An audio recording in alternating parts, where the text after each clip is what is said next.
frogbitblog.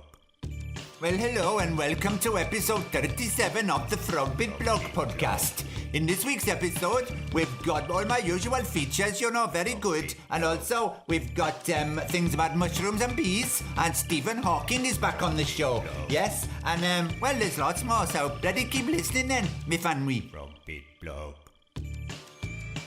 That was a terrible accent, I'm sorry about that. Frogbitblog. The Frogbitblog. So what's been happening? Well, the three protesters that were jailed for trying to stop fracking got released, which is great news. It's also disgusting that the judge who had given such long prison sentences also had family members who were involved in the supply chain for fracking, which is also a disgrace. No surprise there. Anyway, maybe now we'll get to find out what he did about having a poo while sat on top of the lorry for 3 days. I'm on about one of the protesters, not the judge here. Maybe one of these protesters, I can't remember his name, I should have looked that up. Well, maybe he'll come on the show, and if he does, I'm going to ask him about what he did about having a poo. I mean, fuck climate change when there's cheap, childish, scatological gags to be had, eh? I sometimes listen to meditation music to fall asleep to, and I've been listening on a podcast app called Stitcher to one called Deep Energy, Soothing, Relaxing Meditation Music to Fall Asleep to. Well, it gave me a recommendation last night. It said, because you like deep energy, we thought you might like this. And then it was the Alex Jones Show, which said it was currently unavailable because he's banned. So because I like listening to relaxing deep energy music, I might also like to listen to an angry right-wing nut job that thinks school shootings are made up and grieving parents are crisis actors. That sounds really relaxing, doesn't it? If you're a fucking Nazi. The Frogbitblog.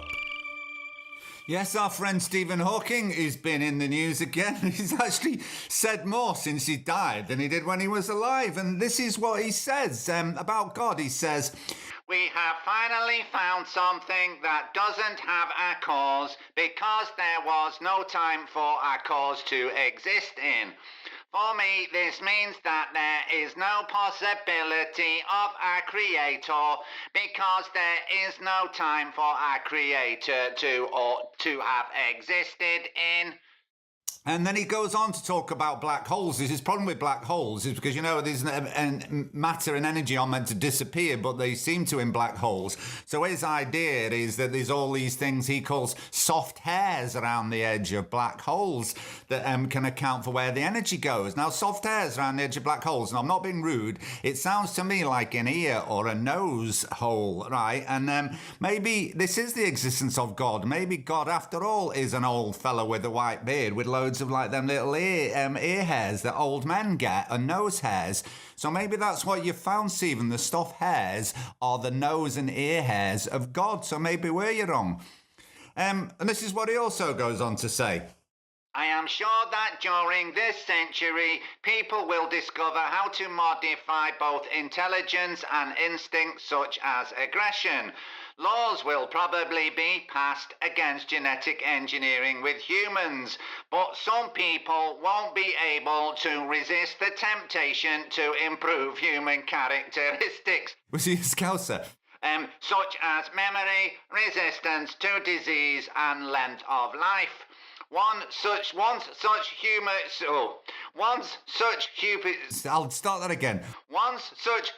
superhumans appear, there will be significant political problems with unimproved humans who won't be able to compete. Presumably, they will die out or become unimportant. Instead, there will be a race of self-designing beings who are improving at an ever-increasing rate. Fucking bag of laughs you are, aren't you, Stephen? Thanks. You're dead. It's all right for you. You can be miserable. You knew when you wrote this that you were going to be dead and we'd be alive to worry about this.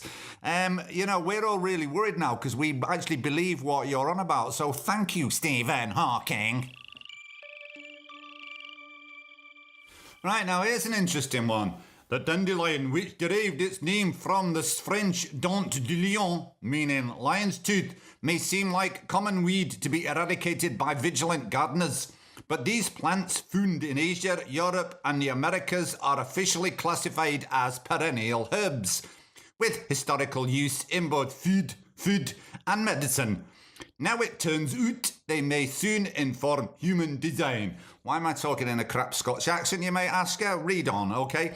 A study published in the journal Nature, written by physicists from the University of Edinburgh, reveals that dandelion seeds, which can fly for fucking miles, well, it doesn't say that, it said fly for miles, travel unlike any other seed previously studied. They do this with the help of a detached vortex that appears to propel and stabilise locomotion.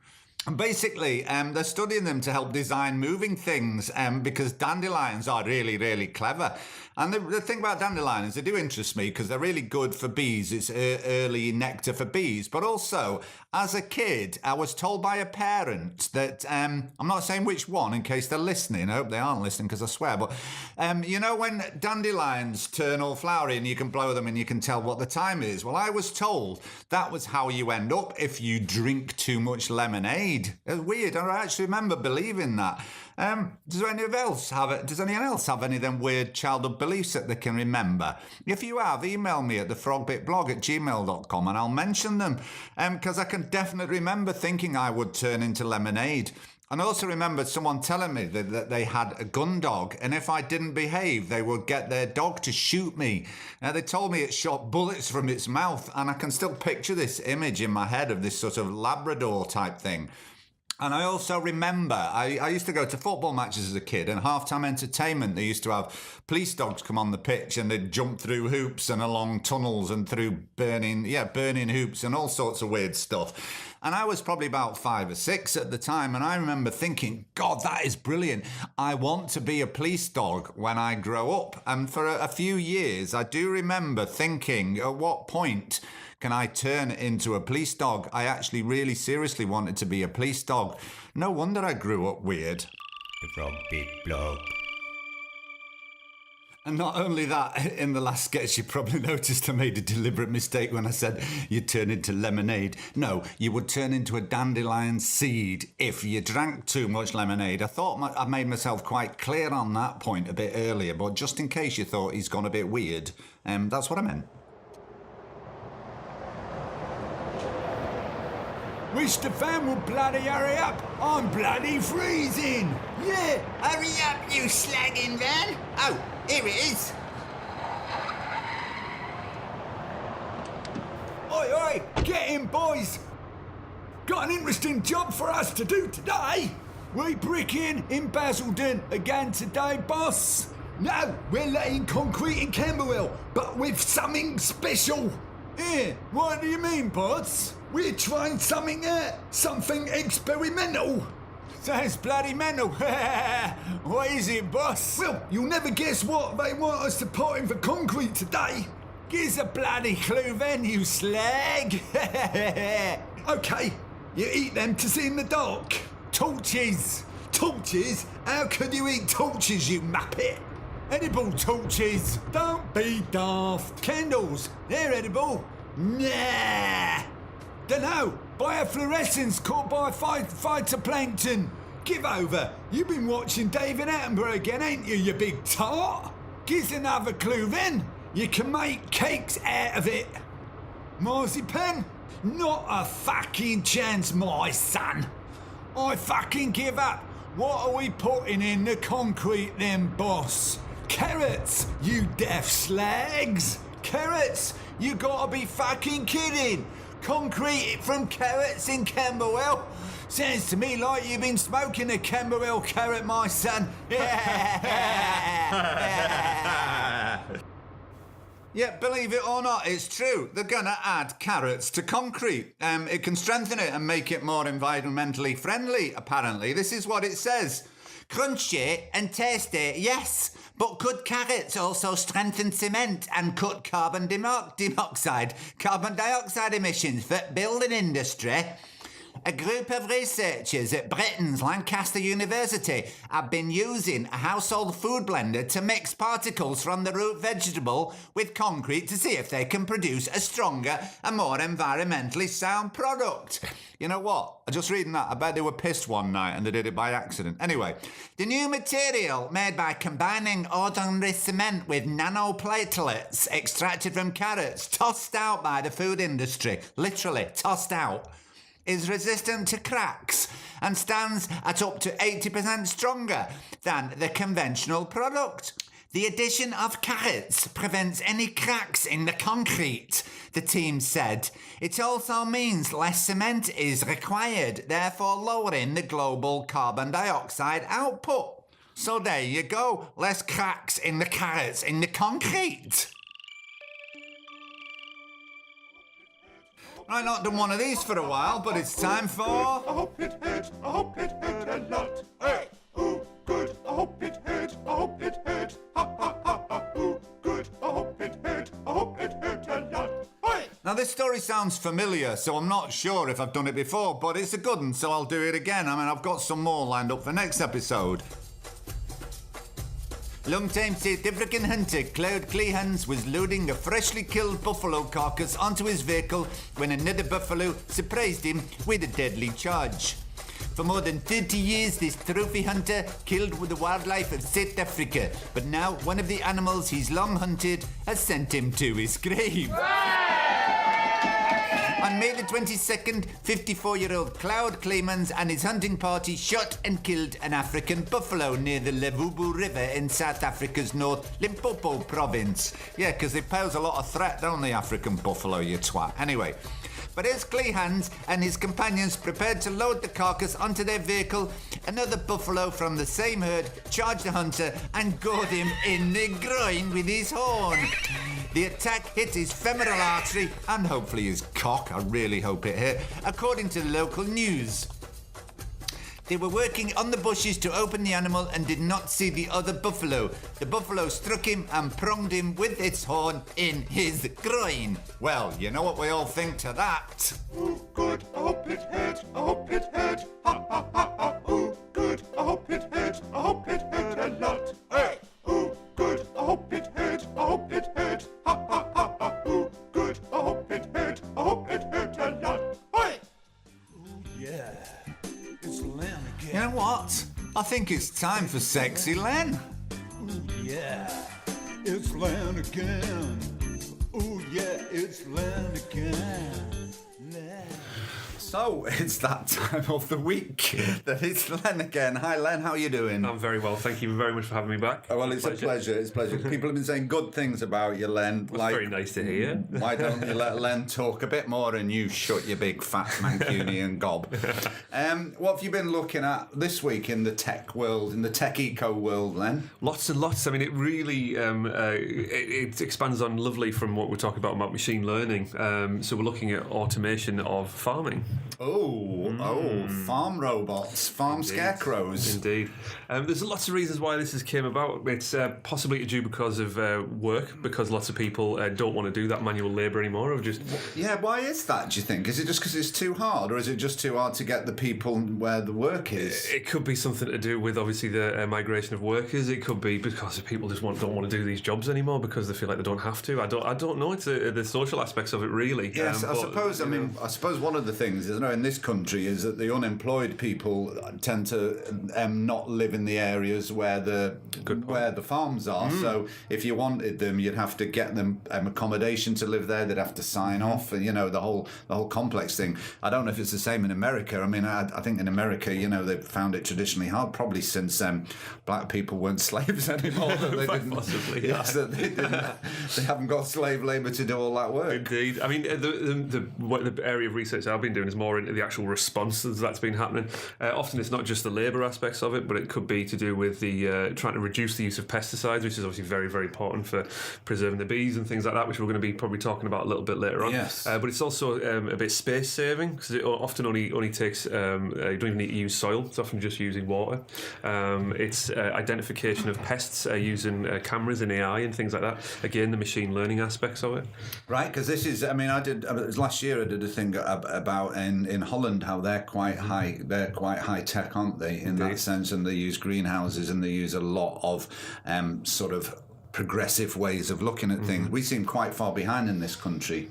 A little bit. I think our traditional sort of farming methods tend to be quite heavy, don't they? I suppose in a way, like sort of with the use of obviously the large tractors and farmlands and things like that. But even if we're looking at tractors, I mean they're still sort of partially automated now, and eventually I suppose that will become more of ploughing the fields and things like that. There's still levels of automation happening even with us. This seems to be relatively small scale. It's more of even planting the seedlings and looking after the plant right the way through to its fruition, where it's getting picked out and then sent off to the shops, which eventually could be even automated in that response as well. Yes, and I suppose as well, it's not always just farm situations, is it? You're getting more and more sort of inner city, container type and factory type farming, which I presume if you don't need the soil to do it in, it could be done anywhere. Indeed, and there's things being done in underground tunnels that have been left out under London and things like that for things like herbs, which is quite interesting. So we are doing it, and the automation can happen on a very large scale, but also on a very, very small scale. I mean, you could argue that even the watering of plants on a timer is still a sense of automation. It started off with that, but now it's getting very, very sophisticated with the use of robots and things like that. Even the moving of the plants can happen with the larger machines, and the smaller machines are literally just looking very, very closely at things like little pests that are on there. It's making it more organic as well. Yes. Nice. Well, it should be more. There should be a way of making it more productive, wouldn't it? I wonder if it will ever get to the point where it's no longer farm. Food isn't actually grown in fields, but is grown in, labs, as it were. Quite possibly, especially when it comes to the meat side of things, which is interesting, isn't it? Yeah. I think we will eventually get to a point where the entire system is 100% automated, which would be fantastic for productivity, and like everyone's working week potentially being reduced would be fantastic. Yeah. If you could automate the food and you could automate the power, then that's pretty much solved the majority of the problems for everybody, hasn't it? Yeah. Well, what was there was an article there. Was it in America or something that is the first one or something? Was it? It's mostly been started in California. They're the ones who are starting with the artificial intelligence. Again, I think the proximity of Silicon Valley has really helped with that one. So it's the integration of the automation aspects and the productivity aspects with the artificial intelligence, so the machine learning. The interesting point is the more it does it, the better it gets at it. So if it's going to be trying to identify certain pests and things that are on the plants and how to deal with them, the AI can get better and better at identifying it as it goes. I wonder how they will deal with them in a way that doesn't involve chemicals. Any idea? Well, they seem to be just if there's a plant that has an infection or a pest or something like that, it would remove it from the situation so it doesn't infect the others, and it would catch that very early on. I mean, the thing about AI and cameras is that it can see things at a much smaller scale than our human eyes can, which is, it's another step in the direction where robots are slightly better than us at that because of our limitations physically, I guess. And of course, robots will control our food supply. Well, indeed. Well, yes, let's go dystopian there. Yeah, I like to go on the utopian side of things. Okay, I will always do the dystopian argument. You do the utopian argument. But there is an argument there, though, that they would, that if it went wrong, they would control our food supply. Possibly. But then again, I'm for the point of view from what we talked about a couple of weeks ago, is more of the we're going to be merging with technology rather than it being an opposing kind of force. You're right. We have to be positive, don't we? The way that the world is, and like this climate, the UN climate thing that's come out, that we've got 12 years to turn it around. You've got to be positive, because if not, we may as well just give up now. Yeah. And if your age, you've got young kids, it's like, well, you've got to think that there's got to be. Well, all of the dystopian and the evil prevails if good people don't do things, even on a small scale, I suppose. Yes. So that's kind of the way I look at it. You did. Talking of small scale, you didn't get your allotment then, did you? Not yet. No, I actually spot them yesterday. So that's a bit of an update. I've moved up 2 places in the last 2 weeks, so that's not too bad. I'm still in the low 30s, I think. Right. So it's looking positive for about another year's time. All right. So you might end up being the first person to employ robots on your allotment. My allotment. Well, I'm a bit, when it comes to that scale, I just like the idea. When it comes to exercise, I'm not a big fan of the treadmill. I'm not a big fan of lifting weights in the gym. Green gym. Green gym. That's the word. Dig the hole. All right, brilliant. Well, look, we've actually I'll get you back in and we'll talk more about the bees. But we're already at 7 minutes. Doesn't time fly? It really does. Okay. Well, thank you very much for coming in. And next time you're in, we will talk about what we're going to talk about. Bees. We're going to talk about bees. It's leading on very nicely from what we talked about today. Okay. So right. Thanks, Len. Cheers. The Frogbitblog. Right, this next article is on two of my favourite things, actually. And no, it's not raindrops on roses, whiskers on kittens, bright copper kettles and warm woolen mittens. That was a weird combination of things to be into. Anyway, I'm on about mushrooms and bees. And no, I've not got a recipe coming up. Yeah, it's quite hopeful news, actually, because some fella who keeps bees and is also into growing mushrooms, an observant fella that he is, he saw this is many years ago, he saw his bees feeding on mushrooms. I hope that wasn't Liberty Caps or fly agaric. Imagine bees on mushrooms. Actually, you probably wouldn't tell, would you? They're just buzzing around. Anyway, back to the story. This fella noticed bees hanging around on his mushrooms, and this is what the article says. The epiphany that mushrooms could help save the world's ailing bee colonies struck Paul Stamets while he was in bed. I love waking dreams, he said. It's a time when you're just coming back into consciousness. Tell you what, I bet he grew some magic mushrooms, listening to how he goes on. Anyway, back to the story. Years ago, in 1984, Stamets had noticed a continual convoy of bees travelling from a patch of mushrooms he was growing and his beehives. The bees actually moved wood chips to access his mushroom's mycelium, the branching fibres of fungus that looks like cobwebs. I could see them sipping on the droplets oozing from the mycelium, he said. They were after its sugar, he thought. He does sound like a right hippie, doesn't he? Anyway, I'll carry on. Waking up one morning, I connected the dots, he said. Mycelium have sugars and antiviral properties. What if it wasn't just the sugar that was useful to those mushroom-suckling bees so long ago? Anyway, he did this. He published an article in the journal Scientific Reports, and he turned his intuition into reality. And the paper describes how bees, given small amount of his mushroom mycelia extract, exhibited remarkable reductions in the presence of viruses associated with parasitic mites that have been attacking and infecting bee colonies. And it says because the extract can be added to syrups commercial beekeepers commonly use, they say that the extract could be a practical solution that could scale up quickly. And Stamets has designed a 3D printable feeder that delivers mycelia extract to wild bees, and he plans to launch the product, an extract subscription service next year to the public. So we'll be able to buy some and leave it in our gardens and give it out to wild bees. And you never know, our governments and farmers might actually chip in, say 10 pence or so of their hard-earned own money to help out. I doubt it though. They're probably busy spending it on royal weddings and Brexit celebrations and chemicals and that kind of things, won't they? But that's an optimistic note to end on.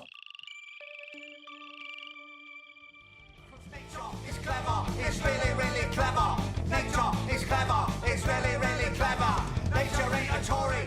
Right, if you remember, about 10 episodes ago, I did an episode called Goldfish Football, where I talked about a book I'd read called What a Fish Knows. No, What a Fish Knows. And it was all about the intelligence of fish and how they're much cleverer than we initially thought. And I found an article in the National Geographic recently. What if next time you had to take a test, the teacher asked you to spit at the correct answer? Don't laugh, which I'm sure you're all rolling about on the floor doing. In a recent study, archerfish proved they could identify human faces by squirting a stream of water at the correct image on the screen. The new study revealed that archerfish could be trained to recognise a three-dimensional rendering of one human face compared to another.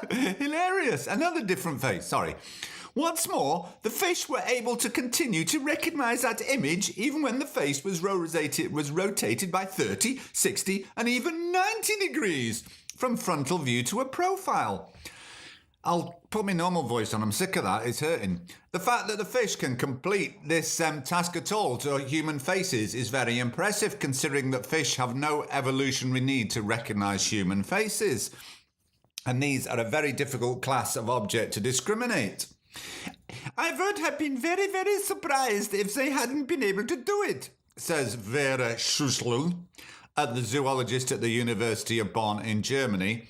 While Schlussel was not involved in the new study, she has been studying cognition in cichlids, sharks and rays for over a decade. And in that time, she has always strived to work against the perception that fish are somehow stupid or primitive because they have smaller brains than other animals. The fish brain is very different from a mammal brain, but it is in no way simple, says Schlussel. Just look at the cleaner fish on a coral reef, she says. These animals can discriminate between hundreds or maybe even thousands of other kinds of fish, which they scour for dead skin and parasites. If they can do that, then why shouldn't an archfish be able to learn and remember the face of a human? Very good, which is exactly what I was saying exactly what it says in the book What a Fish Knows, which if you've not read it, read it. It's a fascinating book. Well, anyway, it just goes to show... Oh, nature is clever. It's so fucking clever. Cleverer than Trevor. Though I don't know a Trevor. That's all that rhymes with clever. Actually, there's weather. And never. I'm fucking vegan leather. But nature is clever. It's really, really clever. Well, last week was the formal legalization of cannabis in Canada. That's it, not Canada, cannabis in Canada. Yeah, and there was a queue around the block to buy it from one store. I saw pictures of it, yeah. And people were queuing up all night. And the bloke that got the first batch was interviewed and he looked well happy. Nudge, nudge, wink, wink. Though not from smoking it, apparently he was going to frame it as it was a historical landmark. Let's see how long that lasts, say, when it's snowing and it's 2 o'clock in the morning. But anyway, just to reiterate here, I'm not encouraging anyone to take drugs. I think, though, that drugs should be legalised and treated as a health issue, not a criminal issue. That is my personal stance on this. And I think also what adults choose to do in the privacy of their own home, if it's harming no one else, is completely up to them.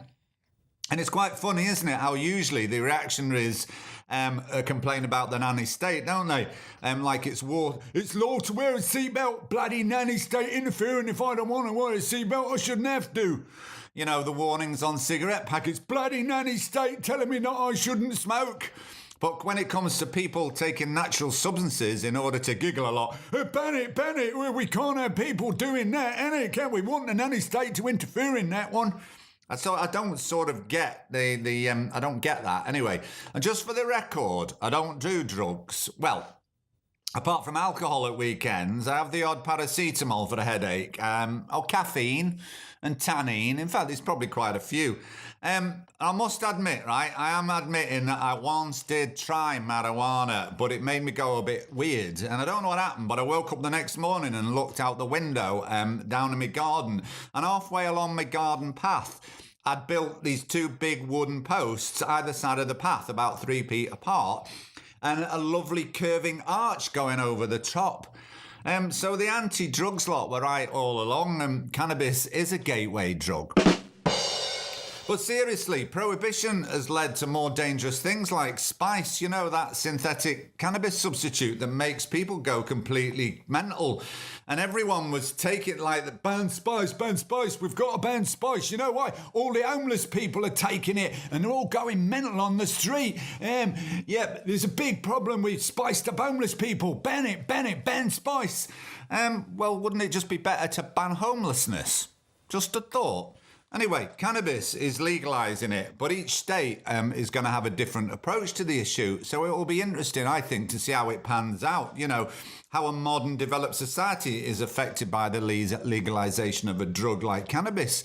So I think it's going to be interesting to see what happens there. And I'm sure, once Canada does it, we'll see what happens in the rest of the world. Did you actually notice halfway through that I did actually call Canada cannabis? You see, it's very confusing. Now, there's also a lot of money going into psilocybin research. And there's an article in Business Insider that has the headline, "A new biotech company has raised $25 million to help unleash a virgin market of psychedelic research." Yep, they've raised $25 million to finance research on the effects of psychedelics and other drugs on depression and other mental health issues. In June, an under-the-radar startup backed by Silicon Valley tech mogul Peter Thiel made enough psilocybin, the active ingredient in magic mushrooms, to send 20,000 people on a trip.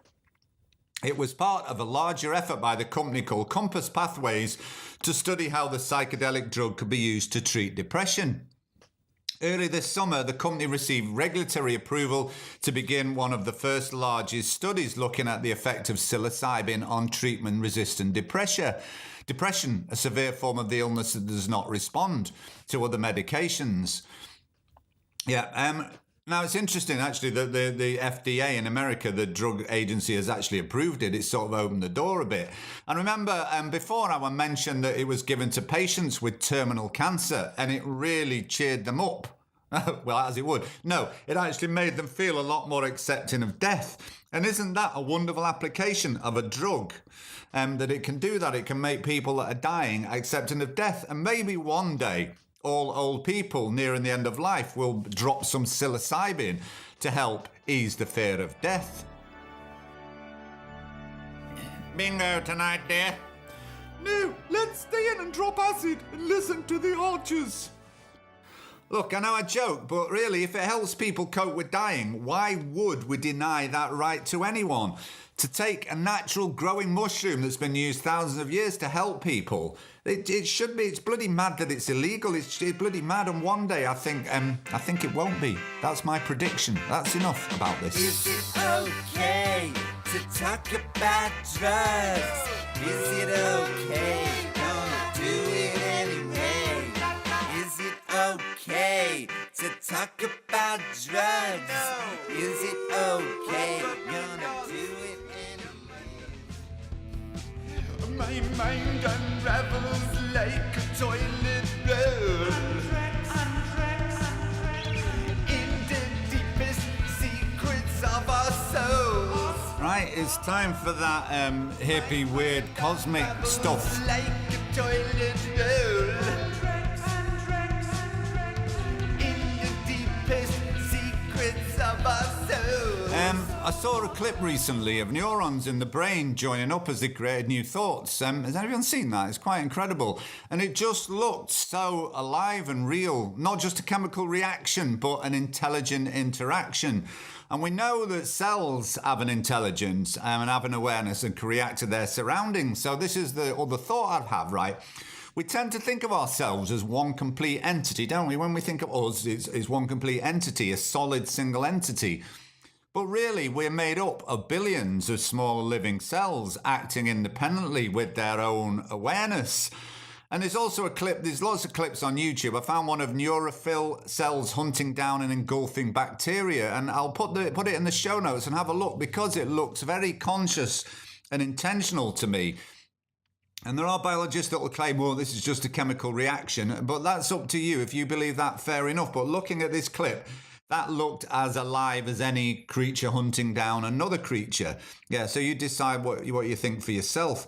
And do these cells, do these billions of tiny cells that are in your body, do they know that you exist? Are they aware of you?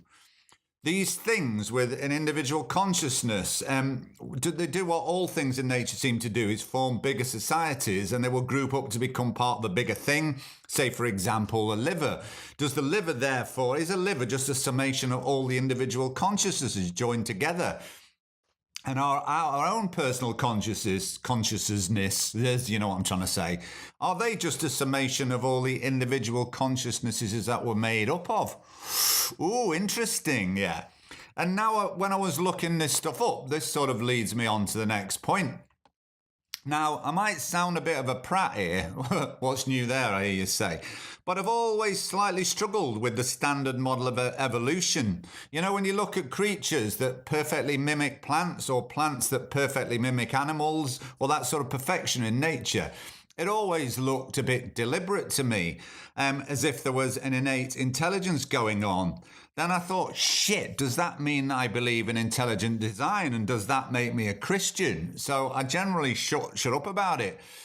Look, I know the standard model is that genetic mutations cause this, and those genetic mutations that have a benefit of survival will survive and be passed on. And I know it makes perfect sense, but just sometimes you look at nature and it just seems too perfect for that. And I've always looked and thought, no, there is an intelligence to this. And I suppose if the universe has a consciousness, like what panpsychism says, maybe there is an element of intelligence in that design.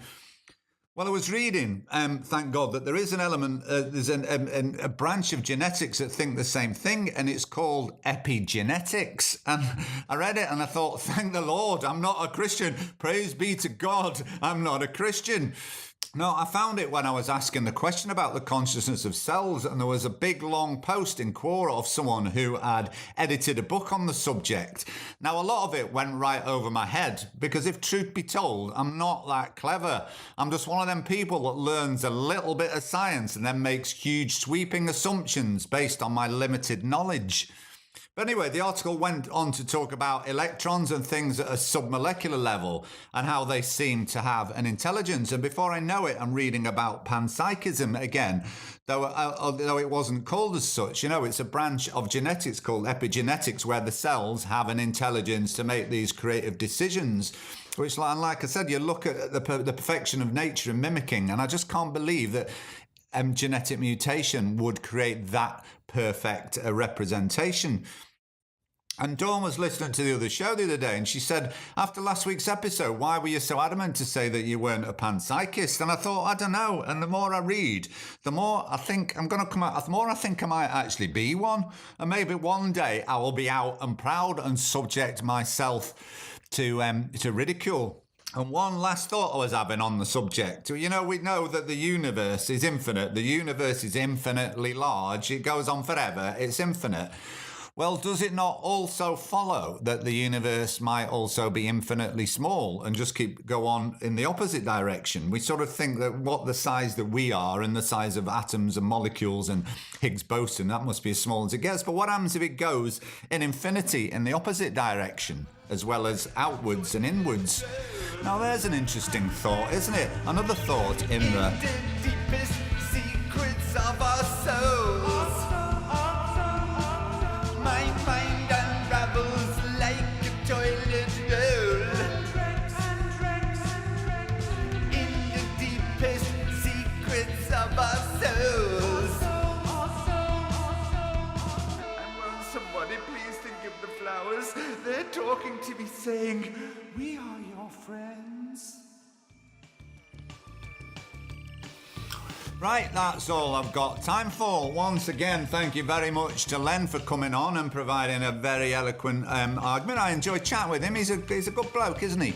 And he'll be on next episode. Thanks for listening. Like I said, if you've got any ideas about weird things that you learned as a kid, just email me at frogbitblog.com and I will read them out in the next show. So have a good fortnight. Bye! Frogbitblog.